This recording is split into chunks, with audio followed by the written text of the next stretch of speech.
Ma'am screen দেখা পাইছেনে? Sir পাইছো পাইছো। পাইছো।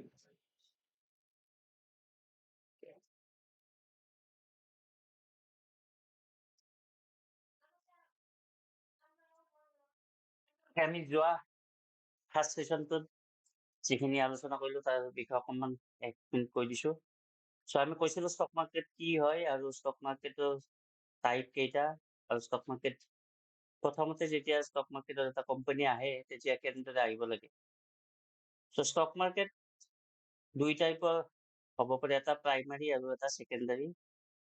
যেতিয়া কোম্পানী এটা প্ৰথম ষ্টক মাৰ্কেটত আহিবলগীয়া হয় তেখেতসকলে IPOৰ কাৰণে এপ্লাই কৰিব লাগে আৰু IPOৰ কাৰণে এপ্লাই তেখেতসকলে সেবিত কৰিব লাগে। সেবি এটা মনিটৰিং অৰ্গেনাইজেশ্যন হয় যিটোৱে ষ্টকৰ বেচা কিনা সকলোবোৰ চায় আৰু তাৰ কাৰণে তেখেতসকলে DRHP প্ৰস্পেক্ট নামৰ এটা ডকুমেণ্ট প্ৰস্তুত কৰিব লাগে আৰু সেইটো সেবিত জমা দিয়াৰ পিছত যদি ইলিজিবল হয় তেতিয়াহে তেখেতসকলে IPOৰ কাৰণে এপ্লাই কৰিব পাৰে আৰু ইলিজিবল হ'লে IPOৰ থ্ৰুৰে তেখেতসকলে কোম্পানীৰ গ্ৰোথ কৰিবৰ কাৰণে পইচা গোটায়। গতিকে এইখিনি হয় প্ৰাইমাৰী মাৰ্কেটত।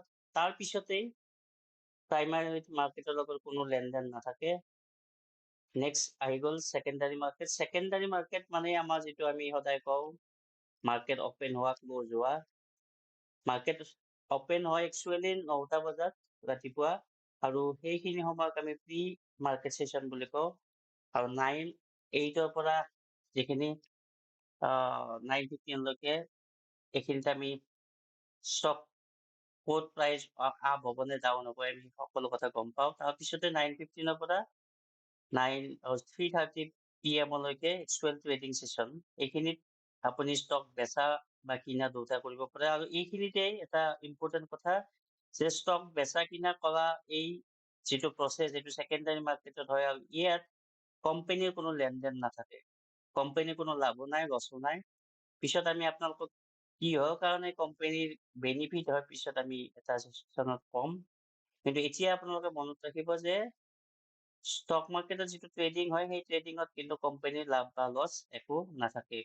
কোনোবা বায়াৰ থাকিব আৰু কোনোবা সেলাৰ থাকিব। কোনোবাই যদি বাই কৰিব বিচাৰে তেতিয়াহ'লে সেলাৰৰ পৰা বাই কৰিব আৰু ৰিভাৰ্চ ভাৰ্চা এইটো। গতিকে এইখিনি আমি যোৱা ক্লাছত ডিটেইলছ আলোচনা কৰিছিলো।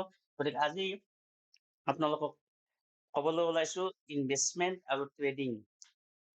ইনভেষ্টমেণ্ট আৰু ট্ৰেডিং দুটাই একচুৱেলি ভাল বস্তু, কিন্তু দুটাৰে কিছুমান এডভান্টেজ আৰু ডিসএডভান্টেজ অবভিয়াছলি আছে। ইনভেষ্টমেণ্ট আমি প্ৰায় সকলোৱে কৰোঁ। আমি ইনভেষ্টমেণ্ট বেংকতো কৰিব পাৰোঁ, RD বা আন কিছুমান PPF এইবিলাক সকলোৱে কৰে। লগতে আজিকালি যিহেতু ষ্টক মাৰ্কেটৰ বিষয়ে প্ৰায় সকলোৱে আগ্ৰহী, গতিকে প্ৰথমতে যেতিয়া ষ্টক মাৰ্কেট এজন মানুহে নাজানে তেতিয়াহ'লে তেখেতসকলে মিউচুৱেল ফাণ্ডেৰে ইনভেষ্টমেণ্ট ষ্টাৰ্ট কৰিব পাৰে। আৰু ট্ৰেডিংটো প্ৰায় সকলোৰে ফেভৰেট হয়। ট্ৰেডিংটো সকলোৱে কৰিব বিচাৰে কাৰণ ইয়াত বহুত সোনকালেই কম পইচাৰ পৰা বেছি পইচা ঘটিব পাৰে মানুহে। গতিকে ট্ৰেডিং সেইকাৰণে এটা স্পীডত গ্ৰ' কৰিব পৰা আহিলা বুলি আমি ক'ব পাৰোঁ। এতিয়া এডভান্টেজ আৰু ডিসএডভান্টেজ যদি আমি এই দুটা চাবলৈ যাওঁ তেতিয়াহ'লে ইনভেষ্টিং যিটো আমি ষ্টক মাৰ্কেটত কৰোঁ যাৰ ফলত আমাৰ পইচা লাহে লাহে গ্ৰ' কৰে যদিও তাত আমাৰ ৰিস্ক বহুত কম থাকে। ফৰ এক্সাম্পল মই ইয়াতে দুটা ট্ৰি দেখাইছো। লেফ্ট চাইডে যিটো ট্ৰি দেখাইছো মুন্সিফা মেম কি বুজি পাইছেনে? লেফ্ট চাইডৰ ট্ৰিটো পাইছো কি পাইছো। বুজাইছে? লেফ্ট চাইডৰ ট্ৰিটোৱে কি বুজাইছে আপোনাৰ মতে? লেফ্ট সাইডৰ ট্ৰিটো দেখি বহুত হেল্দি লাগিছে। হেল্ডি লাগিছে, গ্ৰ' ধুনীয়াকে তাৰপাছত কৰিছে।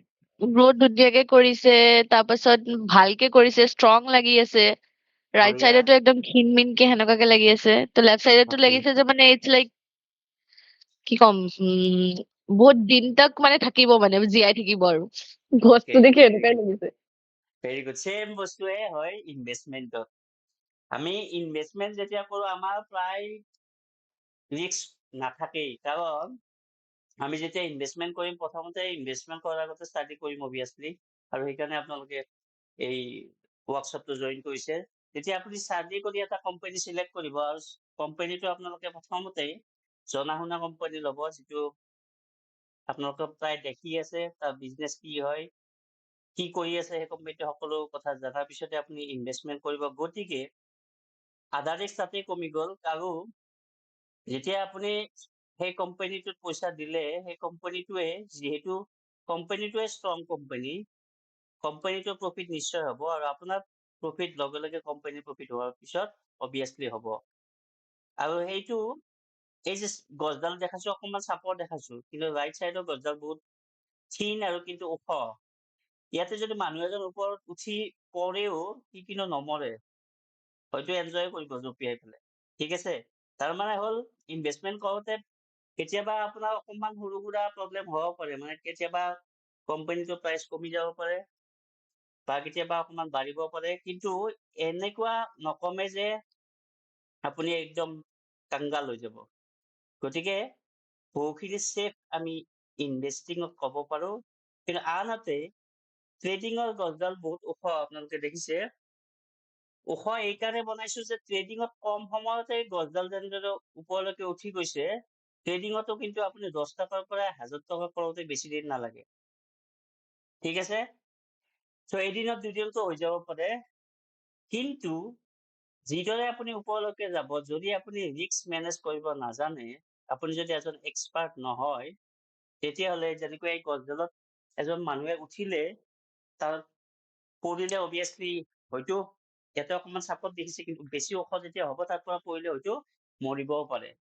ঠিক তেনেকে ট্ৰেডিঙতো যদি ভালদৰে আপোনালোকে নাজানে, আপোনালোকে যদি এক্সপাৰ্ট নহয়, ডাইৰেক্ট আপোনালোকে ষ্টক মাৰ্কেটত আহিয়ে ট্ৰেডিং কৰিবলৈ লৈছে, তেতিয়াহ'লে সদায় টেনশ্যনত থাকিব, ঘৰত গালি শুনিব বা টোপনি নাহিব আপোনাৰ, কাৰণ কেতিয়াবা 1000 টকা 10 টকা হ'ব পাৰে, 10 টকা যেনেকৈ 1000 টকা হয়, ঠিক তেনেকে অপজিতো হ'ব পাৰে। গতিকে ট্ৰেডিং বেয়া বুলি মই কোৱা নাই, কিন্তু ট্ৰেডিং কৰাৰ আগতে আপোনালোকে ট্ৰেডিঙৰ যিখিনি ৰুল আৰু লগতে ৰিস্ক ল'ব পৰা যিটো আপোনাৰ কেপাচিটি, সেইখিনি আপোনালোকে প্ৰথমতে নিজকে সজাই ল'ব লাগিব, তাৰ পিছতহে ট্ৰেডিং কৰিব লাগিব। গতিকে এইটোৱে ডিফাৰেঞ্চ, ট্ৰেডিঙত ৰিস্ক বেছি কিন্তু গ্ৰথো বেছি, আপোনালোকে প্ৰফিটো কম টাইমত পাব।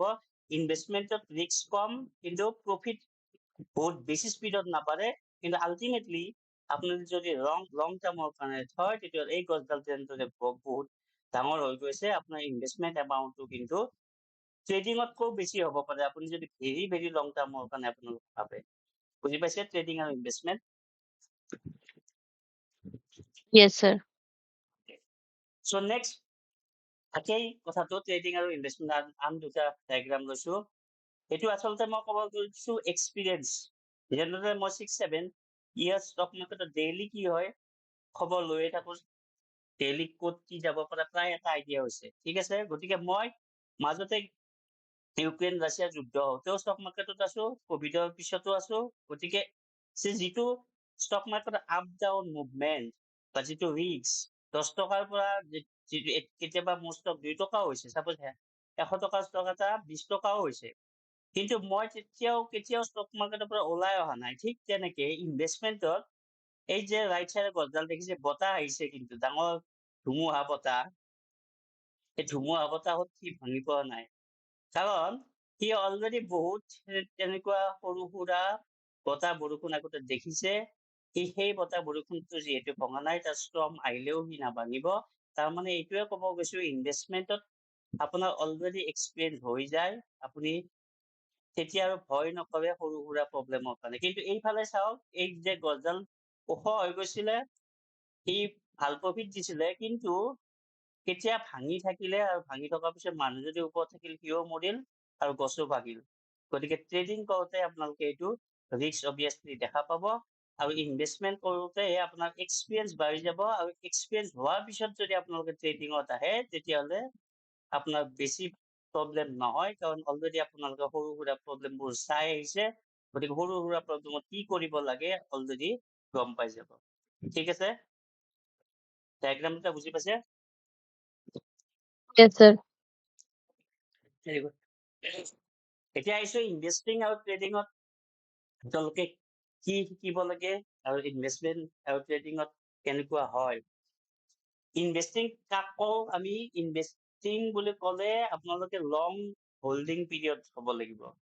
মোৰ ভাষাটোত 3 বছৰৰ তলত মই ইনভেষ্টমেণ্ট নকৰোঁৱে। যদি এটা ভাল কোম্পানী অলৰেডি চিলেক্ট কৰি লৈছো আৰু যদি মই ভাবিছো এইটো ভাল হয় কোম্পানীটো, তেতিয়াহ'লে যিটো পইচা মই ইনভেষ্টমেণ্ট কৰিম, মোৰ পইচা 20, 30, 40% ডাউন হৈ গ'লেও মই কিন্তু সেই কোম্পানীটোত ভয় নাখাওঁ আৰু সেই কোম্পানীৰ পৰা ওলাইও নাযাওঁ বা কোম্পানীটোৰ শ্বেয়াৰ চেলো নকৰোঁ। তাৰমানে আপোনালোকে ইনভেষ্টমেণ্ট কৰিব আহিলে প্ৰথমতে লং টাৰ্ম কথা ভাবিবই লাগিব।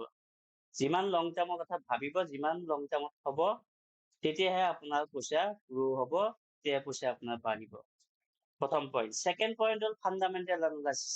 ফাণ্ডামেণ্টেল এনালাইচিছ আপুনি শুনি থাকে, টেকনিকেল আৰু ফাণ্ডামেণ্টেল। ফাণ্ডামেণ্টেল মানে কি? ফাণ্ডামেণ্টেলত কি পায়? ফাণ্ডামেণ্টেল আমি এই কাৰণে ষ্টাডি কৰোঁ, ফাণ্ডামেণ্টেল ষ্টাডি কৰিলে আমি গম পাম যে কোনটো কোম্পানী ভাল বিজনেছ কৰি আছে আৰু কোনটো কোম্পানীত আমি ইনভেষ্ট কৰাটো উচিত। গতিকে ফাণ্ডামেণ্টেল ষ্টাডি কৰিলে আপোনালোকে এইটো কুৱেশ্যনৰ এনচাৰ পাব যে কোম্পানী এটা চিলেক্ট কৰিবৰ কাৰণে কোনটো কোম্পানীত আপুনি ইনভেষ্টমেণ্ট কৰিব। ঠিক আছে, পিছত আমি ডিটেইলছ কম ফাণ্ডামেণ্টেল এনালাইচিছ কি থাকে। গতিকে চিলেকশ্যন কৰিবৰ কাৰণে কোম্পানী আপোনালোকে ফাণ্ডামেণ্টেল ষ্টাডি কৰিব লাগিব। আৰু নেক্সট পইণ্টটো হ'ল মোৰ পেচিভ ইনভেষ্টমেণ্টত আপোনাৰ গোটেই দিন ৰাতি সময় নিদিলেও কথা নাই। কোম্পানী নিজৰ কাম নিজে কৰি থাকিব, আপুনি টাইম দিয়কে বা নিদিয়কে। যেতিয়া আপুনি অলৰেডি ডিচাইড কৰিছে যে কোম্পানীত লং টাৰ্ম মই হোল্ড কৰি থাকিম, গতিকে আপোনাৰ কোনো টেনশ্যন হ'বলগীয়া নাথাকে। আপুনি সদায় চাই নাথাকিলে হ'ব, মোবাইলে হওক লেপটপে হওক। আপুনি জাষ্ট 3 মাহৰ মূৰে মূৰে কোম্পানীবোৰে নিজৰ বিজনেছৰ একোটা ষ্টেটাছ আমাক দি থাকে, যিটো কোৱাৰ্টাৰ ৰিজাল্ট বুলি কওঁ। কোৱাৰ্টাৰ Q3, Q1, Q2 এনেকৈ 4টা কোৱাৰ্টাৰ থাকে পাৰ ইয়াৰত। প্ৰত্যেক 3 মাহতে কোম্পানীয়ে নিজৰ বেলেঞ্চ শ্বীট আমাক দেখায়। সেইটো চেবিক জমা দিয়ে আৰু চেবি আমাক আমি যিবোৰ এপ থাকে, যিবোৰ আমাৰ ডিমেট একাউণ্ট আমি য'ত খুলিছো, সেইবোৰত আমি দেখা পাওঁ যে কোম্পানী এটাই কি যোৱা 3 মাহত কিমান লাভ কৰিলে, লছ কৰিলে, কিমান বিক্ৰী কৰিলে, এই সকলোবোৰ চাওঁ। গতিকে 3 মাহৰ মূৰে মূৰে আপোনালোকে চালেও আপোনাৰ কোনো কথা নাই। গতিকে সেইকাৰণে আমি কৈছো মোৰ পেচিভ, এক্টিভ নহয় হ'লেও কথা নাই, আপুনি as a investor. Long term growth obviously পাব, কম্পাউণ্ডিং পাব। কাৰণ আপুনি যদি 1000 rupees এটা এইটো বছৰত এটা কোম্পানীক ইনভেষ্টমেণ্ট কৰিছে, এটা কোম্পানীক দিছে, তেতিয়াহ'লে নেক্সট ইয়াৰত যদি 1000 rupees to 1200 হয় আৰু আপুনি সেই পইচাটো 5 yearsৰ কাৰণে যদি থয়, নেক্সট ইয়াৰৰ পৰা তাৰ কম্পাউণ্ডিং ষ্টাৰ্ট হৈ যাব। আপোনালোকে জানে কম্পাউণ্ড CAGR বুলি কয় এইটো, কম্পাউণ্ড গ্ৰোথ। গতিকে নেক্সট ইয়াৰৰ পৰা সেই কোম্পানীটো 1000 নহয়, আপুনি 1200 ইনভেষ্টমেণ্ট কৰা বুলি ধৰি লওক। কাৰণ আপোনাৰ নেক্সট কোম্পানীটো 1200ৰ পৰাহে আপুনি প্ৰফিট পাব। ঠিক তেনেকে আকৌ যদি নেক্সট ইয়াৰত আকৌ 200 rupees হ'ল, চাপ'জ 1400 হৈ গ'ল, তেতিয়াহ'লে তাৰ নেক্সট ইয়াৰত 1400ৰ ওপৰত আপোনালোকে প্ৰফিট পাব। গতিকে এনেদৰে বাঢ়ি বাঢ়ি গৈ এটা টাইমত এক্সপনেনচিয়েলি আপুনি বহুত বেছি পইচা কম পইচাৰ পৰা পাব সক্ষম হ'ব। গতিকে এইটোৱে লং টাৰ্ম ইনভেষ্টমেণ্টৰ বিউটি। আকৌ অবভিয়াছলি ইনভেষ্টমেণ্টত বাই আৰু আপুনি বাই কৰিব লাগিব, হোল্ড কৰিব লাগিব। তাক চেল কৰাৰ কথা প্ৰথমতে ভাবিব নালাগে। বুজি পাইছে? ইনভেষ্টমেণ্ট এইখিনিয়ে কয় ইনভেষ্টমেণ্ট। লং টাৰ্ম ফাণ্ডামেণ্টেল এনালাইচিছ কৰি চিলেক্ট কৰিব লাগিব। ইমান লাগি নাথাকিলেও কথা নাই, কিন্তু কম্পাউণ্ড গ্ৰোথ পাবৰ কাৰণে আপোনালোকে লং টাৰ্মৰ কথা হোল্ড কৰিব লাগিব আৰু বাই কৰি ৰখি থাকিব লাগিব। ট্ৰেডিঙত কি হয়? ট্ৰেডিং আছে শ্বৰ্ট টাৰ্মৰ কাৰণে। শ্বৰ্ট টাৰ্ম আপোনাৰ ট্ৰেডিং বুলি ক'লে মই 1 ডেৰ পৰা চাপ'জ আপুনি 3 years তাত কৈছো ন, 3 yearsৰ তললৈকে যদি আপুনি বাই বা চেল কৰে, বহুত টাইপৰ ট্ৰেডিং আছে, আমি আপোনালোকক আলোচনা কৰিম পিছলৈকে। গতিকে শ্বৰ্ট টাৰ্ম হোল্ডিং আপোনালোকৰ টাইমটো বহুত কম হ'ব। এটা ডে হ'ব পাৰে, 2 মাহ হ'ব পাৰে, এমাহ হ'ব পাৰে, 1 year হ'ব পাৰে। তাৰমানে 1 yearৰ ভিতৰত যদি আপোনালোকে এটা কোম্পানীত ইনভেষ্টমেণ্টেই বুলি কওঁ, আপোনালোকে যিহেতু ইনভেষ্টমেণ্ট ক'ব, কাৰণ মই কোম্পানীটোত পইচা থৈছো মানে ইনভেষ্টমেণ্ট, কিন্তু একচুৱেলি সেইটো ইনভেষ্টমেণ্ট মোৰ ভাষাত নহয়, সেইটো ট্ৰেডিং। কাৰণ আপোনালোকে নেক্সট কম্পাউণ্ডিঙৰ কথা নাভাবে। কোম্পানীটোৰ প্ৰাইচ বঢ়াৰ লগে লগে আপোনালোকে কোম্পানীৰ শ্বেয়াৰ চেল কৰিব। গতিকে সেইটো শ্বৰ্ট টাৰ্ম হোল্ডিং পিৰিয়ড থাকিব ট্ৰেডিঙত। ঠিক তেনেকে যেনেদৰে ইনভেষ্টিঙত ফাণ্ডামেণ্টেল এনালাইচিছ ষ্টাডি কৰিব লাগে, ট্ৰেডিঙত টেকনিকেল এনালাইচিছ আপোনালোকে ষ্টাডি কৰিব লাগিব। টেকনিকেল মানে কি? এটা কোম্পানী আমি অলৰেডি ইনভেষ্টমেন্টৰ কাৰণে যেতিয়া চাইছিলো ফাণ্ডামেণ্টেল এনালাইচিছ কৰি গম পাইছিলো যে কোম্পানীটো কোনটো কোম্পানী আমি কিনিব লাগে, কোনটো কোম্পানীত ইনভেষ্ট কৰিব লাগে। টেকনিকেল এনালাইচিছে কি ক'ব, কেতিয়া কিনিব লাগে, কোনটো প্ৰাইজত কিনিব লাগে, কিমানত এটা শ্বেয়াৰ থাকিলে আপোনালোকে সেই কোম্পানীটো বাই কৰিব। ঠিক আছে, টেকনিকেল মানে কি হয়, টেকনিকেল এনালাইচিছে কি কয়,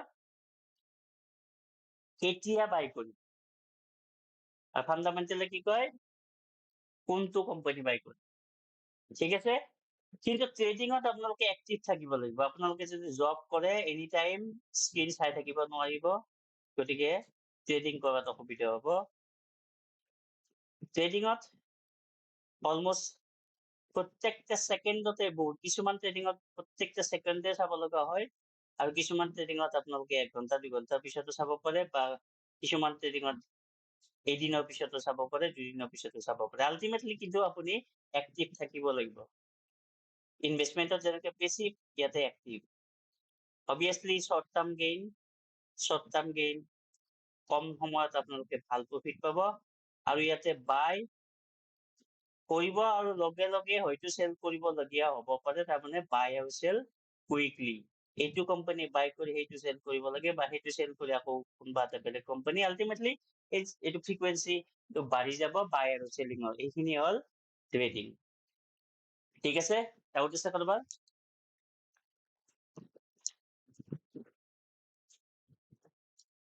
ওকে, চ' এই ডায়াগ্ৰাম কি বুজি পাইছে, কি লিখা আছে ইয়াতে? পাইছো ছাৰ। এতিয়া হাচিমা আগৰ হেৰিটো হেৰি কৰিছিলা চাগে ন, যোৱা যোৱাবাৰ Yes, sir. Yes, কৈছিল। sir. তো Yes, sir. মই join কৰিছো। এইটো কৈছো যে চিগাৰেট বা যিবোৰ ধূমপান এইবিলাকত লিখাই থাকে টবেকো ইজ ইনজুৰিয়াছ টু হেল্থ, কিন্তু ষ্টিল কিমান মানুহে নোখোৱাকৈ থাকে। প্ৰায় সকলোৱে যদিও বেয়া বুলি জানে তথাপিতো কৰে। ঠিক তেনেকৈ ইনভেষ্টমেন্ট ভাল সকলোৱে জানো, কিন্তু ট্ৰেডিং বৰ এটা ভাল বস্তু নহয়ও যদিও, কাৰণ ট্ৰেডিঙত কম সময়ত আমাৰ পইচা বহুত হ'ব, সেইকাৰণে আমি ট্ৰেডিং কৰো আৰু কৰিয়ে থাকিম, কৰিয়ে আছিলো, আৰু এইটো চলিয়ে থাকিব। কাৰণ কম সময়ত যেতিয়া পইচা আহিব, লং টাৰ্ম হোল্ড কৰা আৰু ধৈৰ্য নাথাকে। গতিকে চিগাৰেট বিড়ি চাদাত যেনেদৰে এটা বিপদ মেছেজ দিয়া থাকে, তথাপিতো আমি কৰো, ঠিক তেনেকৈ ট্ৰেডিঙো আমি অবভিয়াছলি কৰিম। কিন্তু ট্ৰেডিং কৰাৰ আগতে আপোনালোকে ট্ৰেডিঙত যি যি লাগে সেইখিনি ভালদৰে ষ্টাডি কৰাটো ভাল, আৰু ষ্টাডি কৰাৰ পিছতো ট্ৰেডিঙত কিন্তু বিপদ হ'ব পাৰে, এইটো কোনেও ক'ব নোৱাৰে। কাৰণ ট্ৰেডিং হ'ল আমি এটা প্ৰেডিকশ্যন কৰো, আৰু এটা প্ৰবেবিলিটি, ষ্টিল প্ৰবেবিলিটি যদিও হয় তথাপিতো আমি কিছু কিছু পৰিমাণে কিছুমান বস্তু চোৱাৰ পিছত আমি নিশ্চয় আমি গম পাওঁ যে এইটো কোম্পানী ওপৰলৈকে যাব, বা এইটো শ্বেয়াৰৰ প্ৰাইচ বাঢ়িব, বা এইটো শ্বেয়াৰৰ প্ৰাইচ কমিব। গতিকে এইবোৰ জনাৰ পিছতে ট্ৰেডিং কৰিলে হয়তো যিমানখিনি বিপদ হ'ব লাগিছিল তেনেকুৱা নহয়। যেনেকে চিগাৰেট বা চাদা যদি ডেইলি চাপোজ চিগাৰেট 3 পেকেট কোনোবাই খাইছে, তাৰ অবভিয়াছলি বিপদ হ'ব। কিন্তু কোনোবাই যদি কেতিয়াবা সপ্তাহত 1-2টা খাইছে, তাৰ আৰু বাকী খানা চানা ভালকৈ খাইছে, হয়তো বিপদ নহ'বও পাৰে। ঠিক তেনেকে ট্ৰেডিঙত যদি ভালদৰে চাই, তেতিয়াহ'লে আপোনাৰ বিপদ কিছু পৰিমাণে কমি যাব। ঠিক আছে, এতিয়া কি ইনভেষ্টমেন্ট কি টাইপৰ হ'ব পাৰে, ক'ত আপোনালোকে ইনভেষ্টমেন্ট বা ক'ত ট্ৰেডিং কৰিব পাৰে, কি প্ৰচেছ আছে ষ্টক মাৰ্কেটত, এইখিনি চালে আপোনালোকে গম পাব। প্ৰথম এটা চিলেকশ্যন ক্ৰাইটেৰিয়া হ'ল ইনভেষ্টমেন্টৰ মিউচুৱেল ফাণ্ড। আপোনালোকে হয়তো যদি প্ৰথম আজি চাপোজ আপোনালোকে মাৰ্কেটত ডিমেট একাউণ্ট খুলিছে আৰু ইনভেষ্টমেন্টৰ কাৰণে আপোনাৰ হাতত পইচা আছে, তেতিয়াহ'লে মিউচুৱেল ফাণ্ডেৰে ষ্টাৰ্ট কৰিব পাৰে। কাৰণ আপোনাৰ এতিয়ালৈকে ডাইৰেক্ট ষ্টকত বা ইকুইটিত ইনভেষ্ট কৰাৰ এক্সপিৰিয়েঞ্চ নাই। এক্সপিৰিয়েঞ্চ নথকাৰ কাৰণে আপোনাৰ হয়তো বিপদ হ'ব। কিন্তু যিহেতু আপোনালোকে পইচা হাতত আহি গৈছে, আপুনি বহি থকাৰো কোনো যুক্তি নাই, কাৰণ পইচাটো এনে থাকিলেতো পইচা নাবাঢ়িব। গতিকে RD বা বেংকৰ যিবোৰ আন ইনষ্ট্ৰুমেন্ট আছে তাক নকৰি মিউচুৱেল ফাণ্ডত কৰিলে আপোনালোকে ভাল প্ৰফিট হোৱাৰ চান্স থাকে। মিউচুৱেল ফাণ্ড আপোনালোকে প্ৰথম ডেৰ পৰাই আৰম্ভ কৰিব পাৰে।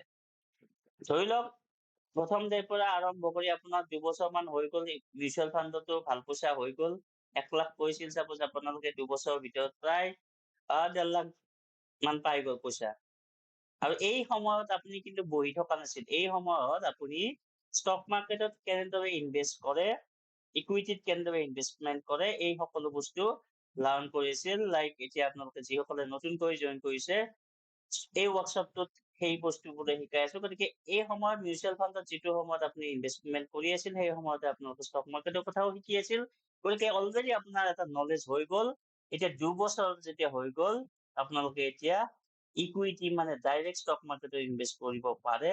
আৰু এই 2 বছৰ যে ষ্টাৰ্ট কৰিলে, এইটো চাপোজ 4 বছৰলৈকে আমি বেলেগ ইনষ্ট্ৰুমেণ্টত নাযাওঁ, মিউচুৱেল ফাণ্ড আৰু ডাইৰেক্ট ষ্টক মাৰ্কেটতে ইনভেষ্টমেণ্ট কৰি থাকিম। ঠিক আছে? তাৰপিছত 4 বছৰমান যেতিয়া আপোনাৰ এক্সপিৰিয়েঞ্চ হৈ গ'ল, এতিয়া আপোনালোকে ট্ৰেডিঙলৈকে আহিব পাৰে। কাৰণ অলৰেডি আপোনালোকে মাৰ্কেটৰ আপছ ডাউন বা মাৰ্কেটত কি কি চাব লাগে, কি কি চালে আপোনালোকে লাভ বা লছ হ'ব, এই সকলো কথা গম পাব। গতিকে গম পোৱাৰ ফলত আপোনালোকে এতিয়া লাহে লাহে ট্ৰেডিঙত আহিব পাৰে। ট্ৰেডিং মেইনলি আমি 2টা ট্ৰেডিঙৰ কথা জানো ষ্টক মাৰ্কেটত। এটা হ'ল ইন্ট্ৰাডে ট্ৰেডিং। ইন্ট্ৰাডে ট্ৰেডিং আপোনালোকে ডাইৰেক্টলি কোনো এটা কোম্পানীত কৰিব পাৰে। ইন্ট্ৰাডে মানে আজিয়ে কিনি আজিয়ে বিক্ৰী কৰা। 9:15 আপোনালোকক যে ষ্টাৰ্ট হয় বুলি কৈছো ষ্টক মাৰ্কেট, তেতিয়া আপোনালোকে বাই কৰি তেতিয়া প্ৰেডিকশ্যন লগাব লাগিব, আৰু লগাই সেইদিনা 3:30 আগত চেল কৰিব লাগিব, নহলে আকৌ পেনাল্টিৰ কথা আহে। গতিকে বাই আৰু চেল এদিনতে কৰাত কয় ইন্ট্ৰাডে ট্ৰেডিং। আৰু ইন্ট্ৰাডে কৰিবৰ কাৰণে আপোনালোকে অলৰেডি এটলিষ্ট মোৰ হিচাপত 4 বছৰ এক্সপিৰিয়েঞ্চ হোৱাটো দৰকাৰ, মিনিমাম 4 বছৰ। ঠিক আছে? তাৰপিছত আপোনালোকে 4 বছৰৰ পৰা 5 বছৰলৈকে চাপোজ 1 বছৰ ইন্ট্ৰাডে কৰিলে, ইনভেষ্টমেণ্ট কৰিলে, মিউচুৱেল ফাণ্ড কৰিলে, এতিয়া আপোনাৰ অলৰেডি কিছু পৰিমাণে এক্সপিৰিয়েঞ্চ চাপোজ হৈ গ'ল। আৰু তাৰ সেই সময়ত আপোনালোকে অবভিয়াছলি ষ্টাডি কৰিব লাগিব। যদি অকল বহি থাকে একো নিশিকে তেতিয়া নহ'ব। যদি অলৰেডি শিকিছে, ৱৰ্কশ্বপ এটেণ্ড কৰিছে বা নিজে এক্সপিৰিয়েঞ্চ গোটাই আপুনি ষ্টক মাৰ্কেটৰ বিষয়ে জানিছে, তেতিয়াহ'লে FNO যিটো আটাইতকৈ ৰিস্কি ইনষ্ট্ৰুমেণ্ট ষ্টক মাৰ্কেটৰ, ফিউচাৰ এণ্ড অপশ্যন, আমি পিছত আপোনালোকক ডিটেইলছ কম। গতিকে সেইটো 5 ইয়াৰ্ছৰ পিছতে ষ্টাৰ্ট কৰিলে হয়তো ৰিস্ক যিটো ষ্টক মাৰ্কেটত সকলোৱে ভয় কৰে যোৱা বুলি, সেইটো প্ৰায় নাইকিয়া হৈ যাব যদি আপোনালোকে এক্সপিৰিয়েঞ্চ হোৱাৰ পিছত কৰে। কিন্তু প্ৰথম দিনাই আমাৰ বহুতে একো নজনাকৈ ভাবে, কয় যে চাও কি হয়, এনেকে ভাবিয়ে তেখেতসকলে FNOত সোমাই যায়। আৰু সেই সময়ত তেখেতসকলৰ কোনো নলেজেই নাথাকে ষ্টক মাৰ্কেট কি হয়, কেনেদৰে কাম কৰে, কোনটো কোম্পানী ষ্টক মাৰ্কেটত কেতিয়া কি বিজনেছ কৰি আছে, এই সকলো কথা নজনাকৈ কিন্তু FNO ট্ৰেডিং কৰাটো বৰ এটা ভাল কথা নহয়। আপোনালোকক কিছু ৰিস্ক কমাবৰ কাৰণে এনেকুৱা আমি ৱৰ্কশ্বপ মাজে মাজে দি আহিছো। গতিকে এইখিনিয়ে প্ৰচেছ। একচুৱেলি মোৰ হিচাপত মিউচুৱেল ফাণ্ডেৰে ষ্টাৰ্ট কৰি লাহে লাহে ষ্টক মাৰ্কেটত ইনভেষ্টমেণ্ট কৰিব লাগে। আৰু তাৰপিছত যদি এক্সপাৰ্ট হয়, তেতিয়াহ'লে যদি আপোনালোকে ভাবে যে ট্ৰেডিঙো কৰিব বিচাৰে, তেতিয়াহ'লে ইন্ট্ৰাডেৰে ষ্টাৰ্ট কৰি পিছত FNO কৰিলে কিছু পৰিমাণে আপোনালোকে ৰিস্ক কমাব পাৰিব, আৰু প্ৰফিট হয়তো তেতিয়া আপোনালোকৰ ডাইৰেক্ট FNO ষ্টাৰ্ট কৰাতকৈ বেছি হ'ব পাৰে। বুজি পাইছে?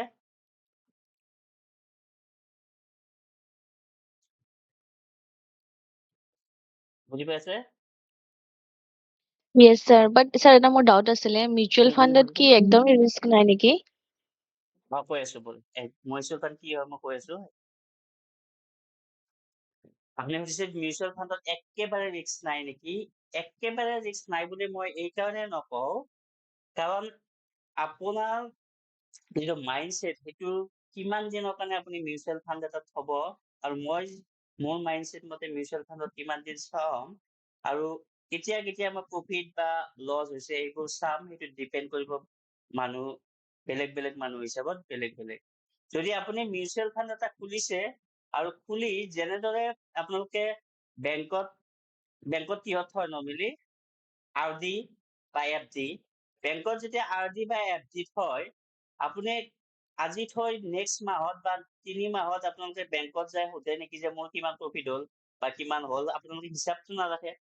মুঞ্চিপা মেম ৰাখে নেকি যে মোৰ নাই নাই অলৰেডি নাই 5% নাই হ'ল 10% হ'ল নাৰাখো ন কিন্তু আমাৰ মানুহৰ এইটোৱে সাইকোলজি ভুল যে মিউচুৱেল ফাণ্ড এটা থৈ আমি ডেইলি এটা প্ৰফিট বা লছ চাই থাকো গতিকে ডেইলি যেতিয়া প্ৰফিট লছ চাম তেতিয়াহ'লে আমাৰ মাইণ্ডছেটটো কাম নকৰা হৈ যায় যদি লছত আহো আমি ভাবিম যে অলৰেডি আমাৰ লছে হ'লেই কিন্তু এনেকুৱা নহয় আপোনালোকে যদি কিছুদিন নাচাই পিছত যদি চাই আল্টিমেটলি ষ্টক মিউচুৱেল ফাণ্ড কি হয় মিউচুৱেল ফাণ্ডো একচুৱেলি ষ্টক মাৰ্কেটতে ইনভেষ্ট কৰে আৰু আপোনালোকে নাভাবিব যে বেংকত পইচা থৈছে বেংকে ষ্টক মাৰ্কেটত ইনভেষ্ট নকৰে তেখেতসকলেও ষ্টক মাৰ্কেটতে ইনভেষ্ট কৰে কিন্তু ডিফাৰেঞ্চ এটাই মিউচুৱেল ফাণ্ডে কৈ নিদিয়ে যে আপুনি ইমান % প্ৰফিট পাব ঠিক আছে কিন্তু বেংকে কৈ দিব যে আপুনি 4% 5% পাবই আপোনাৰ আমাৰ বেংক ডুবি গলেও আপুনি 4 বা 5% যিটো কৈ দিব সেইটো পাৰ্চেন্ট পাবই কিন্তু মানুহে যদি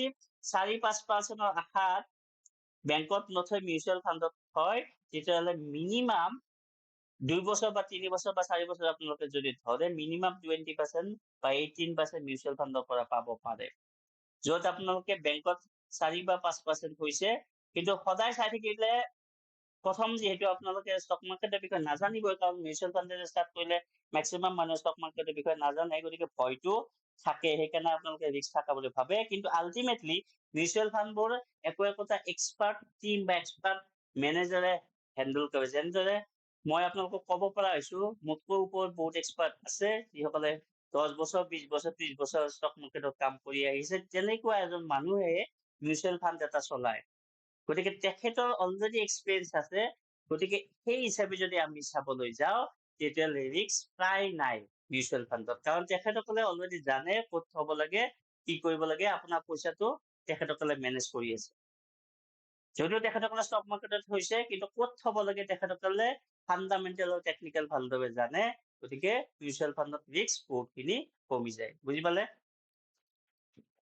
Yes, sir. But আৰু এটা কথা মিনিমাম কিমান ইয়াৰ্ছৰ কাৰণে থব লাগে আৰু মেক্সিমাম একো কিমান কথা মিউচুৱেল নাই ফাণ্ড আপুনি আজি থৈ কালি পৰহিৰ পৰা উলিয়াব পাৰে মিউচুৱেল ফাণ্ডত কোনো তাৰ টাইপছ আছে টাইপছত পিছত আমি কম টাইপছ কিছুমান লকিং পিৰিয়ড থাকে কিছুমানত ELSS বা তেনেকুৱা মিউচুৱেল ফাণ্ডত কিন্তু নৰ্মেল যিবোৰ মিউচুৱেল ফাণ্ড আপোনালোকে ষ্টাৰ্ট কৰিব পাৰে সেইবিলাকত কোনো টাইম ডিউৰেশ্যন নাথাকে কালি পৰহি বা 1 বছৰ আগত উলিয়ালে টেক্সটো বেছি কাটে গতিকে মিনিমাম 1 বছৰ একচুৱেলি আমি সাজেষ্ট কৰো 1 বছৰ থোৱাৰ কাৰণে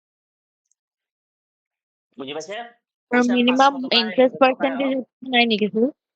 কতো Like মিনিমাম ইন্টাৰেষ্ট পাৰ্চেন্টেজ একো নাই নেকি নাথাকে মিউচুৱেল নাথাকে ফাণ্ডত নাথাকে আচ্ছা মিউচুৱেল ফাণ্ড একচুৱেলি আপুনি এটা ভাবিব লাগিব মই এটা বিজনেছ কৰিম মোক আপুনি পইচা দিছে মোৰ যদি বিজনেছ ভাল হয় যিমান ভাল হয় সিমান আপোনাৰ প্ৰফিট হ'ব আপুনি মোৰ শ্বেয়াৰ পাব এটা মোৰ প্ৰফিটৰ পৰা এটা পাৰ্ট পাব ঠিক আছে আৰু যদি মোৰ লছ হয় লছ এইকাৰণে নহয় কাৰণ আপুনি অলৰেডি মোক জানে এক্সপাৰ্ট বুলি গতিকে এইকাৰণে আপুনি পইচা দিছে মিউচুৱেল ফাণ্ডক যেনেদৰে পইচা দিছে গতিকে মিউচুৱেল ফাণ্ডে আপোনাৰ পইচা ভালদৰে মেনেজ কৰিব আৰু প্ৰফিট অবভিয়াছলি বেংকতকৈ বেছি দিবই কাৰণ নিদিলে কোনেনো মিউচুৱেল ফাণ্ডত ইনভেষ্ট কৰিব সেই মিউচুৱেল যিটো ফাণ্ড যদি বেংকতকৈ বেছি ৰিটাৰ্ণ দিবই নোৱাৰে মানুহে ৰিস্ক লৈ তেখেতক কিয় পইচা দিব যদি তেখেতসকলে আপোনাৰ পইচা বেংকতকৈ বেছি নভৰায় বুজি পাইছে বুজিছো গতিকে সিহঁতৰ দায়িত্বই সেইটো যে বেংকতকৈ প্ৰফিট আপোনালোকক বেছি দিয়া নিদিলে বন্ধ হৈ যাব সেই মিউচুৱেল ফাণ্ড গতিকে সিহঁতে তেনেদৰে কাম কৰিব তেখেতসকলে একোটা চাকৰি মেনেজাৰ কেইটাৰ গতিকে মেনেজাৰেও যদি পইচা ইনকাম কৰি দিব পৰা নাই মিউচুৱেল ফাণ্ডটোক তেতিয়াহ'লে তেওঁ চাকৰি যাব গতিকে তেখেতে বহুত বেছি ৰিস্ক নলয় ৰিস্ক কম লয় প্ৰফিটো কিন্তু বহুত বেছি নহয় যিদৰে আমি ষ্টক মাৰ্কেটত ডাইৰেক্ট ইনভেষ্টমেণ্ট কৰিলে প্ৰফিট বেছি পাওঁ কাৰণ ৰিস্ক কম ল'ব আৰু তেখেতে এটা মডাৰেট প্ৰফিট আৰ্ণ কৰাৰ কাৰণে যত্ন কৰিব সেইটোৱে মিউচুৱেল ফাণ্ড আৰু ইকুইটি মাৰ্কেটৰ ডিফাৰেঞ্চ ইকুইটি মাৰ্কেটত আমি নিজে যিহেতু ৰিস্ক লওঁ আমি বেছি ৰিস্ক লৈ বেছি প্ৰফিট আৰ্ণ কৰিব পাৰো কিন্তু মিউচুৱেল ফাণ্ডে বহুত বেছি ৰিস্ক নলয় তেখেতসকলে মডাৰেট ৰিস্ক লৈ মডাৰেট প্ৰফিট আৰ্ণ কৰে কিন্তু বেংকত অবভিয়াছলি বেছি কৰিবই লাগিব নহলে বেংকত মানুহে থব মিউচুৱেল ফাণ্ডত নথব বুজি পালে yes sir আৰু ডাউট কিবা নাই ন আৰু no sir কাৰোবাৰ কিবা ডাউট অ'কে তো অলৰেডি ক'লোৱে এইখিনি। এতিয়া টাইপছ অফ আপোনাৰ ট্ৰেডিং কি টাইপছৰ আপোনালোকে কৰিব পাৰে। অলৰেডি দুটা ইণ্টাৰডে আৰু মই FNO বুলি ডাইৰেক্ট কৈ থৈছিলো, কিন্তু আকৌ ট্ৰেডিঙক আমি কিছুমান সৰু সুৰা কনচেপ্ট লৈ ভাগ কৰিব পাৰো। চ' ফাৰ্ষ্ট কনচেপ্টটোৱে হ'ল পজিচনেল ট্ৰেডিং। পজিচনেল ট্ৰেডিং আমি এইটো কম, যদি আপুনি এটা কোম্পানী আজি কিনি মিনিমাম এমাহ বা 15 দিনে হওক বা 20 দিনে হওক হোল্ড কৰিছে, তাৰপিছত আজি যদি 1000ত কিনিছে আৰু এমাহৰ ভিতৰত আপোনাৰ 1000 টো গৈ 1200 হৈছে, তেতিয়াহ'লে আপুনি যদি চেল কৰিছে, সেইটো পজিচনেল ট্ৰেড বুলি কম আমি। কাৰণ ট্ৰেড এই কাৰণে কম, বহুতে ইনভেষ্টমেন্টটো কয় ট্ৰেড এই কাৰণে কম কাৰণ তাৰ ডিউৰেশ্যনটো কম। অলৰেডি আমি আগতে কৈছো ট্ৰেডিঙত ডিউৰেশ্যন কম থাকে, ইয়াৰো ডিউৰেশ্যনটো কম। আৰু 1 ইয়াৰলৈকে যদি আপোনালোকে সেই কোম্পানীটোত হোল্ড কৰে, সেইটোকো মই পজিচনেল ট্ৰেডে কম। কাৰণ কোম্পানী এটা চিলেক্ট কৰিছে আৰু প্ৰাইচ এইটো ট্ৰেডিং কিয় কওঁ, ট্ৰেডিঙত আপোনালোকে কেতিয়া কিনিব লাগে সেইটো জানিব লাগে, মানে টেকনিকেল এনালাইচিছ কৰিব লাগিব। ইনভেষ্টমেন্টত ডাইৰেক্ট টেকনিকেল এনালাইচিছ নকৰিলেও হয়, যদিও কৰিলে বেছি লাভ হয়, কিন্তু নকৰিলেও আপোনাৰ ইমান প্ৰব্লেম নাই। কিন্তু টেকনিকেল এনালাইচিছ যিহেতু কৰি আপুনি পজিচনেল এটা হোল্ডিং লৈছে, গতিকে সেইটোক আমি ট্ৰেডিঙৰ ভিতৰত ধৰিম আৰু এইটোক ক'ব পজিচনেল ট্ৰেড বা পজিচনেল ট্ৰেডিং। ঠিক আছে? যদি আপোনালোকে ইনভেষ্টমেন্ট বুলি ক'ব খোজে ক'ব পাৰে, বাট মই নৰ্মেলি ট্ৰেডিং বুলি ধৰো। নেক্সটটো হ'ল মোমেন্টাম ট্ৰেডিং। মোমেন্টাম ট্ৰেডিং মানে আপোনালোকে জানে যে এখন ট্ৰেইন গৈ থাকোতে যদি ব্ৰেক মাৰি দিয়ে লগে লগে ৰৈ নাযায়, হয় নে নহয়? ফিজিক্সত পঢ়িছিলো নেকি আমি? এটা মোমেন্টাম ব্ৰেক মাৰাৰ পিছতো সি গৈয়ে থাকে অকণমানলৈকে। ঠিক তেনেদৰে আমি ষ্টক মাৰ্কেটৰ যদি এটা ঠাইত আমি কোনোবা এটা প্ৰাইজত এটা ষ্টক কিনাৰ লগে লগে ধৰি লওঁ যে এই ষ্টকটোৰ প্ৰাইচ ওপৰলৈকে বা তললৈকে এটা স্পীডত গৈ আছে, গতিকে কোনোবা এঠাইত যদি আমি সোমাই দিওঁ, তাৰপিছত অবভিয়াছলি কোম্পানীটো সেই সোমোৱা ঠাইতে ষ্টপ হৈ নাযাব, অকণমান হ'লেও ওপৰত যাব। ঠিক আছে? তো এই টাইপৰ যিটো ষ্ট্ৰেটেজি লওঁ সেইটোক কম মোমেন্টাম ট্ৰেডিং, যিটোত একচুৱেলি ষ্টকৰ প্ৰাইচটো বেছিয়ে থাকে, ইয়াত অকণমান ৰিস্ক বেছি থাকে। পজিচনেল ট্ৰেডত ৰিস্কটো কম, কাৰণ আমি তলত কিনিম। ইয়াত কিন্তু ষ্টকৰ প্ৰাইচ ওপৰত থাকোতে ওপৰত কিনি ওপৰত বিক্ৰী কৰিম, পজিচনেল ট্ৰেডত তলত কিনি ওপৰত বিক্ৰী কৰিম। বুজিছেনে? এই দুটা যিসকলে কৰে অলৰেডি জানে চাগে।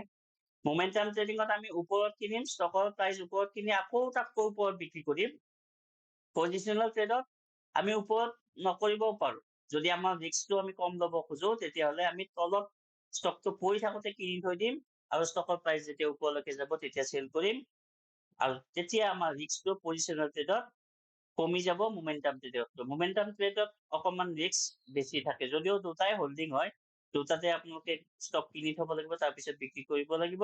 কিন্তু মোমেন্টাম ষ্টক যদি ব্ৰেকআউট নহয়, ব্ৰেক ডাউন হয়, তাৰমানে আমি যদি ভাবিছিলো য'ত কিনিছো তাতকৈ ওপৰত যাব বুলি, কিন্তু কিবা কাৰণত যদি তললৈকে আহে, তেতিয়াহ'লে অকণমান টাইম বেছি লাগি যায়। আৰু মোমেন্টাম ট্ৰেডিং আমি নৰ্মেলি 2 দিনৰ পৰা 3 মাহৰ ভিতৰত যদি আমি এটা কোম্পানী বাই বা চেল কৰো, সেইটোক কম আমি মোমেন্টাম। 3 মাহ এইকাৰণে মই ধৰো, কাৰণ 3 মাহলৈকে কোম্পানী এটা কোৱাৰ্টাৰ ৰিজাল্ট দিয়ে, কোম্পানী এটাৰ লাভ লছ আমি চাব পাৰো। গতিকে যদি কিবা কাৰণত কোম্পানীটো ভাবো যে নেক্সট এই 3 মাহত তাৰ প্ৰফিট ভাল নহল, গতিকে মোমেন্টাম হ'ব বুলি ভাবিছিলো কিন্তু নহল, গতিকে আমি ওলাই যাম। গতিকে সেইকাৰণে আমি মোমেন্টাম ট্ৰেডিঙত 3 মান্থ মিনিমাম, মেক্সিমাম 3 মান্থ বুলি নকওঁ, কোনোবাই 6 মান্থত ল'ব পাৰে, কোনোবাই 1 year ল'ব পাৰে, কিন্তু নৰ্মেলি আমি 2 daysৰ পৰা 3 মান্থক যদি 3 মান্থলৈকে যদি এটা কোম্পানী হোল্ড কৰি তাৰ মাজতে কেতিয়াবা বিক্ৰী কৰি দিওঁ, সেইটোক ক'ব momentum trading. Next momentum trading, positional trading, আৰু এই দুটাক যদি আমি কম্বাইন কৰো, তেতিয়া কম আমি তাক swing trade. Swing trade momentum ট্ৰেডিঙো হ'ব পাৰে, পজিচনেল হ'ব পাৰে। আমি যদি তলৰ পৰা ওপৰলৈকে এটা সুইং ল'ব বুলি এক্সপেক্ট কৰো, তেতিয়াহ'লে পজিচনেল ট্ৰেড ল'ম, আৰু ওপৰৰ পৰা আকৌ ওপৰলৈকে যদি যাব বুলি ভাবো, তেতিয়াহ'লে আমি সুইং ট্ৰেড বুলি ক'ম। সেইটো আকৌ 2 দিনৰ পৰা 3 মাহে হ'ব। আল্টিমেটলি গোটেইকেইটাৰ ৰিলেশ্যন প্ৰায় একে, বাট সৰু সুৰা এটা ডিফাৰেন্স আমি দেখা পাওঁ। তাৰ পিছতে ইন্ট্ৰাডে হ'ল ডে ট্ৰেডিং, এদিনতে বাই এদিনতে চেল, আৰু তাৰ পিছত FNO ফিউচাৰ এণ্ড অপশ্যন যিটো 1 ডেৰ পৰা 3 মান্থৰ ভিতৰত আমি কোম্পানী এটা যিটো প্ৰাইজ প্ৰিডিক্ট কৰিব লাগে। FNO আমি এই যিটো 7 days ফিজ ৱৰ্কশ্বপ আছে তাত ইমান ডিটেইলছ আলোচনা নকৰো, কিন্তু কালিৰ পৰা 31 মে'ৰ পৰা আমি আমাৰ এটা স্মল গ্ৰুপ এটা আছে যিটো পেইড হয়, সেইটোত যিসকলে জইন কৰিছে FNO বিষয়ে আমি তাত নিশ্চয় আলোচনা কৰিম, আৰু তাত কিন্তু ৰেকৰ্ডিং আমি নকৰো উইদাউট ৰেকৰ্ডিং। এইটো ৰেকৰ্ডিং আপোনালোকে ইউটিউবত পাই যাব যদি কিবা কাৰণত মিছো কৰে। গতিকে লং টাৰ্ম ইনভেষ্টমেণ্ট যদি আমি কওঁ, লং টাৰ্ম ইনভেষ্টমেণ্ট হ'ব পাৰে আমাৰ ডাইৰেক্ট ইকুইটি। যেনে ষ্টক মাৰ্কেটত আমি যদি আজি কিনি যেতিয়াই মানে 1 year 2 year 3 year 4 year যিমানে নহওক তেতিয়ালৈকে যদি হোল্ড কৰো সেইটোক ক'ব লং টাৰ্ম ইনভেষ্টমেণ্ট। লং টাৰ্ম ইনভেষ্টমেণ্ট আপুনি ষ্টকত ডাইৰেক্ট থব পাৰে, তাতকৈ ইকুইটি মাৰ্কেট, আনহাতে মিউচুৱেল ফাণ্ডতো থব পাৰে। মিউচুৱেল ফাণ্ড আকৌ আমাৰ কিছুমান টাইপ থাকে, স্মল কেপ মিড কেপ এইবিলাক আমি পিছত আলোচনা কৰিম, কিন্তু ব্ৰডলি এটা মিউচুৱেল ফাণ্ডৰ কথা আমি ইয়াতে কম, ELSS যিটোক কয় ইকুইটি লিংক ছেভিং স্কিম। আপোনালোকে এইখিনিতে যিসকলে জব কৰে বা যিসকলৰ অলৰেডি ইনকাম বেছি তেখেতসকলে টেক্স দিবলগীয়া হয় গভমেণ্টক, কিন্তু টেক্স ছেভিং আমাৰ নৰ্মেল মিউচুৱেল ফাণ্ড যিবোৰ থাকে তাত নহয়। ষ্টক মাৰ্কেটতো টেক্স ছেভিং নহয়, ষ্টক মাৰ্কেটত ইনভেষ্ট কৰিলে টেক্স দিবহে লাগে। কিন্তু যিসকলে টেক্স ছেভিং কৰিব বিচাৰে, যিসকলে যাৰ কাৰণে LIC বা আন কিছুমান তেনেকুৱা ইনষ্ট্ৰুমেণ্টত ইনভেষ্ট কৰে, তেখেতসকলে সেইবোৰত নকৰি প্ৰফিটো বেছি পায় আৰু টেক্সো যদি ছেভ কৰিব খোজে তেতিয়াহ'লে মিউচুৱেল ফাণ্ডৰ এটা টাইপ আছে, সেইটোক কয় ELSS, যিটো আপোনাৰ মিউচুৱেল ফাণ্ডে হয়, কিন্তু ইয়াতে পইচা সোমোৱাৰ পিছত 3 yearsলৈকে আপুনি চেল কৰিব নোৱাৰিব। এটা লকিং পিৰিয়ড আমাৰ 3 years থাকে, কিন্তু ইয়াত ইনভেষ্ট কৰিলে আপুনি এইবোৰ ডকুমেণ্ট টেক্স যেতিয়া আমি টেক্স মাৰ্চত আপোনালোকে জানে টেক্স দিব লাগে, তেতিয়া আমি ELSS ডকুমেণ্ট দি টেক্স ছেভিং কৰিব পাৰো। আন এটা ইনভেষ্টমেণ্ট প্ৰচেছ আছে, সেইটোক কয় ETF, exchange traded fund.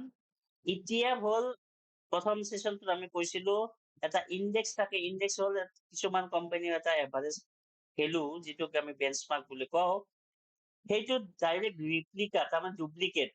Index এটা যদি বাঢ়ি গৈছে তেতিয়াহ'লে সেই ইণ্ডেক্সৰ যদি আমি ETF কিনো তেতিয়াহ'লে ইণ্ডেক্স বঢ়াৰ লগে লগে ETFতো প্ৰফিট আৰম্ভ হ'ব, আৰু ইণ্ডেক্সটো যদি কমি যায় তেতিয়াহ'লে ETFত আপুনি যদি ইনভেষ্ট কৰে ETFৰ ভেলু কমি যাব। গতিকে এইটো এটা ৰিপ্লিকা বুলি কৈছো, ডুপ্লিকেট অফ দা ইণ্ডেক্স। কিন্তু ইণ্ডেক্সত আপুনি ইনভেষ্টমেণ্ট কৰিব নোৱাৰে, কিন্তু ETFৰ থ্ৰুৰে ইণ্ডেক্স এটাত ইনভেষ্টমেণ্ট কৰিব পাৰে। যেনেকে নিফটিৰ ETF আছে, বেংকৰ আছে, ITৰ আছে, সকলোবোৰ ETF আছে যিবোৰ ইণ্ডেক্স আপোনালোকে ডাইৰেক্টলি বাই কৰি হোল্ড কৰিব নোৱাৰে, কিন্তু ETFৰ থ্ৰুৰে সেই ইণ্ডেক্সত আপুনি ইনভেষ্টমেণ্ট কৰিব পাৰে।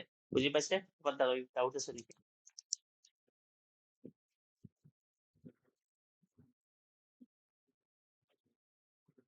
হেল্ল', কিবা ডাউট আছে কিবা?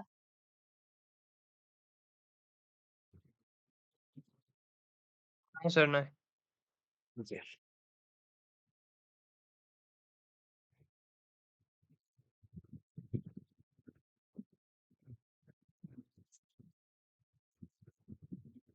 কেইটামান বেছিক টাৰ্মিনলজি যিবোৰ আমাক ষ্টক মাৰ্কেটত সদায় দৰকাৰ হয়, আমি যিবোৰৰ বিষয়ে আমি জানিলেই আমাৰ ষ্টক মাৰ্কেটৰ ইনভেষ্টমেণ্টেই হওক, ট্ৰেডিঙেই হওক, সকলোতে সুবিধা হয়। প্ৰথম অলৰেডি আমি প্ৰথম ছেশ্যনত কৈছিলো চেনচেক্স একচুৱেলি দুটা টাইপত আমাৰ BSE আৰু NSE দুটা এক্সচেঞ্জ আছে ন ইণ্ডিয়াত। যদি আমি BSEৰ কথা কওঁ, তাৰ 30টা টপ ষ্টকক আমি একেলগে চেনচেক্স বুলি কওঁ। ঠিক আছে, এই গোটেইকেইটাৰ এভাৰেজক একেলগে যদি লগাও সেইটো চেনচেক্সৰ মাৰ্কেট কেপ হ'ব, আৰু এই 30টা ষ্টক যদি বাঢ়ে বা কমে আমি নৰ্মেলি মাৰ্কেট আপ বা ডাউন বুলি ক'ব পাৰো। গতিকে 30টা BSE ষ্টকক আমি চেনচেক্স একেলগে কওঁ, আৰু আমি অলপ পিছত পাম নিফটি 50, 50টা NSE ষ্টকক আমি নিফটি 50 বুলি কওঁ। এই দুটা অলমষ্ট একে, এটা BSE, এটা NSE। ঠিক আছে, নেক্সট হ'ল সেবি। সেবি হ'ল এটা এক্সচেঞ্জ বোৰ্ড যিটোৱে যিকোনো ফ্ৰড বা যিকোনো এক্টিভিটি যিবোৰ হ'ব লাগে বা হ'ব নালাগে ষ্টক মাৰ্কেটত এই সকলোবোৰ মনিটৰ কৰে, ৰেগুলেট কৰে। গতিকে এই সেবিতেই সকলোবোৰ পাৰ্টিয়ে ৰেজিষ্টাৰ কৰিব লাগিব, কোম্পানীয়ে হওক, ইনভেষ্টৰে হওক, ট্ৰেডাৰে হওক, ব্ৰকাৰে হওক বা আমাৰ নিচিনা যিবোৰ পাব্লিক সেই সকলোবোৰেই এই সেবিৰ লগত কানেকশ্যন অবভিয়াছলি থাকিব লাগিব NSE আৰু BSEৰ জৰিয়তে বা ব্ৰকাৰৰ জৰিয়তে। আমি যোৱা প্ৰথম সেশ্যনত ডিটেইলছ আলোচনা কৰিছো। নেক্সট হ'ল ডিমেট। ডিমেট হ'ল এটা ইলেক্ট্ৰনিক্স ফৰ্মেটত থকা একাউণ্ট। ইলেক্ট্ৰনিক্স ফৰ্মেটত থকা একাউণ্ট বুলি ভাবক, যিটোত আমি পৰ্টফলিঅ মেইনটেইন কৰো। গতিকে এইটো ডিমেট একাউণ্ট প্ৰথমতে খুলিব লাগে ট্ৰেডিং আৰু ইনভেষ্টমেণ্ট কৰিবৰ কাৰণে। নেক্সট ষ্টক ইণ্ডেক্স অলৰেডি কৈছোৱে, এটা বেঞ্চমাৰ্ক টুগেডাৰ কিছুমান কোম্পানী একেলগে লগ লগাই সেই কোম্পানী কেইটাক একেলগে আমি এটা ইণ্ডেক্স বুলি কওঁ। নেক্সট হ'ল পৰ্টফলিঅ। পৰ্টফলিঅত বহুতে হয়তো ভাবে অকল ষ্টকৰ পৰ্টফলিঅ। পৰ্টফলিঅ বুলি আমি যদি কওঁ তেতিয়াহ'লে আমি অকল ষ্টক মাৰ্কেটৰ কথা কোৱা নাই। আমাৰ পৰ্টফলিঅ ইনভেষ্টমেণ্ট পৰ্টফলিঅ একচুৱেলি আমাৰ পৰ্টফলিঅ আৰু ইনভেষ্টমেণ্ট পৰ্টফলিঅত গোল্ডত ইনভেষ্টমেণ্ট থাকিব পাৰে, ষ্টকত হ'ব পাৰে, মিউচুৱেল ফাণ্ডত হ'ব পাৰে বা FNOত হ'ব পাৰে। কিছুমান প্ৰপাৰ্টি কিনে, কিছুমানে মাটি কিনে, কিছুমানে ঘৰ কিনে বা কেছ যিটো আমাৰ পইচা আমাৰ থাকে বা বণ্ডত হ'ব পাৰে। এই সকলোবোৰ একেলগে আমি আমাৰ ইনভেষ্টমেণ্ট পৰ্টফলিঅ বুলি কওঁ। যদিও আমিও ভুলতে প্ৰায় কৈ থাকো পৰ্টফলিঅ উঠিল নামিল, কিন্তু আমি অকল মিন কৰো ষ্টক মাৰ্কেটৰ কথা, কিন্তু অকল ষ্টক মাৰ্কেটেই পৰ্টফলিঅ নহয়। আপোনাৰ যিমান ইনভেষ্টমেণ্ট আহিলা আছে সকলোবোৰ কম্বিনেশ্যন কৰি আপোনাৰ পৰ্টফলিঅ আপ বা ডাউন আপোনালোকে কেলকুলেট কৰিব লাগে। আপোনাৰ যদি মাটি কিনা আছে, মাটিৰ দাম বাঢ়িছে যদি আপোনাৰ পৰ্টফলিঅ ভেলু বাঢ়িছে। আপুনি যদি ষ্টক কিনা আছে, ষ্টকৰ দাম বাঢ়িছে যদি পৰ্টফলিঅ ভেলু বাঢ়িছে। গ'ল্ড কিনা আছে বা সভাৰেন গ'ল্ড আমি যোৱাকাল সেশ্যনত কৈছিলো, এই সকলোবোৰ যদি কিনা আছে তাৰ যদি ভেলু আপ বা ডাউন হৈছে সেই হিচাপে আপোনাৰ পৰ্টফলিঅ আপ বা ডাউন হ'ব পাৰে। নেক্সট হ'ল বুল মাৰ্কেট আৰু বেয়াৰ মাৰ্কেট, দুটা ভেৰি ভেৰি ইম্পৰ্টেণ্ট কনচেপ্ট। বুল মাৰ্কেট হ'ল যেতিয়া ষ্টক মাৰ্কেট ওপৰলৈকে যায়, তাৰমানে ষ্টকৰ ভেলু বাঢ়ে, সেই চিটুৱেশ্যনটোক আমি বুল মাৰ্কেট কওঁ। আৰু ষ্টকৰ ভেলু যেতিয়া কমি যায় বা ইণ্ডেক্স কমি যায় তেতিয়া আমি বেয়াৰ মাৰ্কেট বুলি কওঁ। নৰ্মেলি ইকনমি ডাউন হলে বুল মাৰ্কেট হ'ব পাৰে, GDP ডাউন হলে বুল মাৰ্কেট হ'ব পাৰে, বা ইণ্টাৰেষ্ট ৰেট বঢ়া কমা এইবোৰ যে হৈ থাকে বেংকৰ RBIৰ, তাৰ ওপৰতো ডিপেণ্ড কৰে বুল আৰু বেয়াৰৰ। বহুত কিছুমান ক্ৰাইটেৰিয়া থাকে, আমি পিছত আলোচনা কৰিম অবভিয়াছলি বুল আৰু বেয়াৰ। বুল মানে আপোনালোকে অসমীয়াত কি বুলি জানে? বলদ, ৰাইট? আৰু বেয়াৰ মানে কি? হেল্ল', বলদে কি কৰে? শিং দুটা ওপৰ ফালে তোৱাই ফালে ওপৰ ফালে যায়, গতিকে আপোনালোকে সেইকাৰণে ওপৰ ফালে যোৱাটো বুল বুলি ধৰক। আৰু একচুৱেলি ভালুকে তল মুৱাকৈ খেদে মানুহক যেতিয়া খং উঠে, আৰু সেইকাৰণে বেয়াৰ মাৰ্কেট। ঠিক আছে? নেক্সট অলৰেডি নিফটি 50 কথা কৈছোৱে। Stock market broker. Stock market broker হ'ল একোটা ইনভেষ্টমেণ্ট এডভাইজৰ, যাৰ থ্ৰুৰে আপুনি ষ্টক বাই বা চেল কৰিব পাৰে ষ্টক মাৰ্কেটত। উইদাউট ব্ৰকাৰ আমি কোনো ষ্টক বেচা কিনা কৰিব নোৱাৰো। তাৰমানে আপোনালোকে থাৰ্ড পাৰ্টি বুলি ধৰি লওক, যিটো থাৰ্ড পাৰ্টিয়ে আমাক হেল্প কৰি দিয়ে বাই আৰু চেল কৰাত। আৰু আমাৰ এতিয়া আগতে এইবোৰ ডাইৰেক্ট ফিজিকেল মানুহ আছিল, মাৰ্কেটত যাব লাগিছিল। বম্বে ষ্টক এক্সচেঞ্জত দেখিছে 1992 স্কেম যিটো চিৰিজ, তাত আপোনালোকে হয়তো দেখা পাইছে হাল্লা কৰি থকা। কিন্তু আজিকালি সেই হাল্লা কৰিব নালাগে। আজিকালি অনলাইন আমাৰ ব্ৰকাৰ এপবোৰ আছে, এঞ্জেল ওৱান, গ্ৰো, জিৰোদা, বহুত এপ, আপষ্টক, এইবোৰ আপোনালোকৰ যদি একাউণ্ট নাই আমাৰ লিংকত পাই যাব, একাউণ্ট খুলি ল'ব পাৰিব। নেক্সট হ'ল বিড প্ৰাইচ। বিড প্ৰাইচ হ'ল হাইয়েষ্ট প্ৰাইচ এজন বায়াৰে ৰেডি থাকে বাই কৰিবৰ কাৰণে, বস্তু যিটো প্ৰাইজত ৰেডি থাকে বায়াৰ এজনে ষ্টক কিনিবৰ কাৰণে, সেইটোক কয় বিড প্ৰাইচ। আৰু অপজিট হ'ল আস্ক প্ৰাইচ। এইটো একচুৱেলি ট্ৰেডিঙত ইউজ হোৱা এই দুটা টাৰ্ম। যেতিয়া এটা লোৱেষ্ট প্ৰাইচ দিবৰ কাৰণে চেলাৰে ৰেডি থাকে আৰু চেলাৰে লোৱেষ্ট প্ৰাইচত এটা ষ্টক দিবৰ কাৰণে ৰেডি থাকে, সেই প্ৰাইচটোকে কয় আস্ক প্ৰাইচ। IPO অলৰেডি কৈছোৱে, কোম্পানী এটা যেতিয়া প্ৰথম ষ্টক মাৰ্কেটত আহে তেখেতসকলে IPO থ্ৰুৰে আহিব লাগে। ইকুইটি অলৰেডি আপোনালোকে প্ৰথমতে কৈ আহিছোৱে, একোটা কোম্পানীৰ এছেট, কোম্পানীৰ যিটো লিকুইডেটেড ভেলু সেইটোকে কয় আপোনাৰ ইকুইটি। তাৰপিছত হ'ল ডিভিডেণ্ড। ডিভিডেণ্ড একচুৱেলি কিছুমান সকলো কোম্পানীতে আপোনালোকে ডিভিডেণ্ড নাপায়। ডিভিডেণ্ড হ'ল একো এটা ৰিৱাৰ্ডছ, যিটো কেছ হিচাপত আপোনালোকৰ কোম্পানীৰ প্ৰফিট হ'লে আপোনাৰ বেংক একাউণ্ট যিটো ডিমেট একাউণ্টত কানেকশ্যন হৈ থাকে তাত ডাইৰেক্টলি সোমাই যাব। চাপ'জ কোম্পানী এটা 10 লাখ এটা কোৱাৰ্টাৰত প্ৰফিট হৈছে, তাৰ ভিতৰত তেখেতসকলে চাপ'জ 2 লাখ যিটো এমাউণ্ট সেইটো যিমান শ্বেয়াৰ হোল্ডাৰ আছে তেখেতসকলক বিলাই দিব বিচাৰিছে, তেতিয়াহ'লে তেখেতসকলে ডিভিডেণ্ড হিচাপত যিবোৰ শ্বেয়াৰ হোল্ডাৰ আছে তেখেতসকলক একাউণ্টত সোমাই দিব পাৰে, আৰু এইটোকে কয় আপোনাৰ ডিভিডেণ্ড, এটা প্ৰফিট শ্বেয়াৰিং প্ৰচেছ আৰু। নেক্সট BSE NSE অলৰেডি কৈছোৱে, দুটা ষ্টক এক্সচেঞ্জ আমাৰ ইণ্ডিয়াত দুটাই আছে। ইয়াৰ ভিতৰত BSE 1875 হোৱা এষ্টাব্লিছ, আৰু তেতিয়া কিন্তু অনলাইন প্লেটফৰ্মবোৰ নাছিল, অফলাইন আছিল। NSE হ'ল 1992 ষ্টাৰ্ট হোৱা, আৰু NSE যেতিয়া হৈ গ'ল তেতিয়াৰ পৰা আমাৰ ট্ৰেডিং বা ইনভেষ্টমেণ্ট কৰাত সহায় হৈছে, কাৰণ ডিজিটেল প্লেটফৰ্ম আমি পাই গৈছো। নেক্সট ট্ৰেডিঙৰ দুটা ইম্পৰ্টেণ্ট টাৰ্ম, কল আৰু পুট। এই দুটা FN-ত নৰ্মেলি আমি ইউজ কৰো। কল মানে হ'ল বাই কৰা, কোনোবা এটা ষ্টক যদি আমি ওপৰলৈকে যাব বুলি প্ৰেডিকশ্যন লগাও তেতিয়াহ'লে আমি কল লওঁ, আৰু যদি কোম্পানী এটা ওপৰৰ পৰা তললৈকে আহিব বুলি ভাবো প্ৰাইচ, তেতিয়াহ'লে আমি পুট লওঁ। তাৰো ডিটেইলছ বহুত কিবা কিবি আছে, আমি FN-ৰ কথা এতিয়া নকওঁ, লাষ্টৰ ছেশ্যনটা অকণমান কম যদিও ডিটেইলছ আমি নেক্সট ৱৰ্কশ্বপটোতে কম। নেক্সট হ'ল টাইপছ অফ ষ্টক। অলৰেডি আপোনালোকক কৈছোৱে, প্ৰাইমাৰী ছেকেণ্ডাৰী ডিটেইলছ নকওঁ ইয়াতে। এইখিনিতে আপোনালোকক কৈছো যে মই কোনো ষ্টক এডভাইজাৰ নহয়, SEBI ৰেজিষ্ট্ৰেশ্যন মোৰ নাই, গতিকে মই যিয়ে কৈছো মোৰ এক্সপিৰিয়েঞ্চ আপোনালোকক শ্বেয়াৰ কৰিছো ফৰ এডুকেশ্যনেল পাৰপাছ। গতিকে এডুকেশ্যন বা এণ্টাৰটেইনমেণ্ট হিচাপে আপোনালোকে ল'ব, বাকী বাই চেল বা ষ্টক মাৰ্কেটত ইনভেষ্ট কৰা নকৰা গোটেই আপোনাৰ নিজৰ ডিচিশ্যন।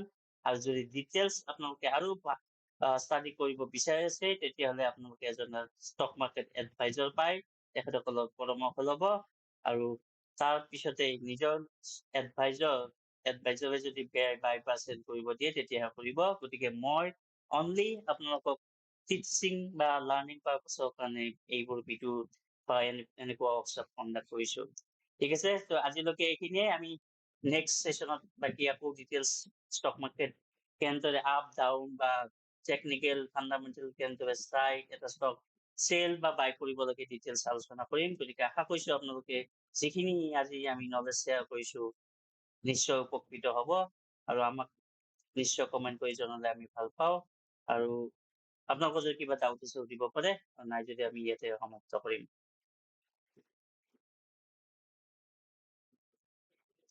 আমাৰ ডাউট আছে?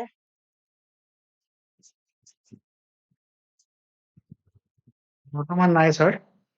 Okay, thank you Abhijit sir.